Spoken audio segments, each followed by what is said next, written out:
Hey everybody, welcome to my channel, and today I just want to talk about a couple things, and that is going to be 3 things that can ruin your day, but totally shouldn't. Let's get right into it. So, a lot of times we get excited by our newest purchase, right? Our newest romantic relationship makes us feel really good, right?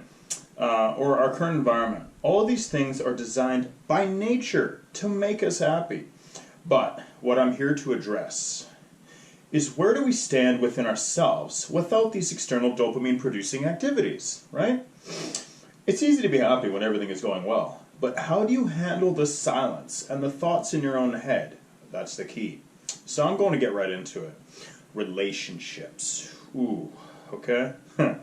So, if relationships go wrong, they can wreak havoc on our lives. They can make us feel depressed. They can rile up our emotions, all kinds of things, and that's a big problem, because when we are acting strictly out of emotion, logic is taken directly out of it, and we are then acting on the wrong principles. So relationships can go wrong, remember that. Intimate relationships and close friendships. I currently today lost a long-term friendship of 13 years, and it was very difficult. Very difficult. I was quite angry. But we must maintain ourselves through the entire process. We must remain unchanged by external circumstances. Relationships, now, for another point on that, is they have a way of validating us, right? So, what I mean by that is, if we are in a certain relationship and it makes us feel really good with how it makes us look or appear, or how it makes us feel, it validates that we are worthy of said thing. And the problem with that is those things can end any moment. People wake up with different decisions every day. So don't let yourself get caught in validation through relationships. You must remove your ego completely, because your ego will make you act foolishly. And we don't want that.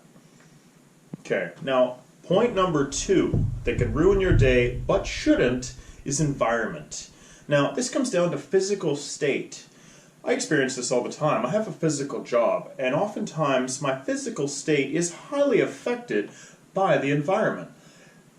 Sometimes I'll get itchy, I'll get sweaty, I'll be in a difficult place to reach, all sorts of things. It is literally endless. So, it is important to remember that environment is temporary, and our environment is consistently changing based on our own choices, right?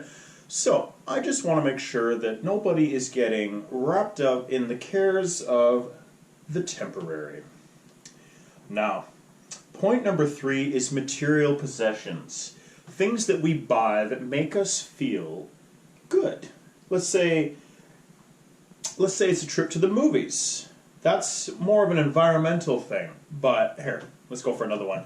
Let's say I got a brand new laptop with a kick-ass webcam, and, you know, it's looking good. It's a nice system. It's better than everyone else's. You know, I'm feeling good about that. It's going to be put to good use. It looks good on my desk. Everything.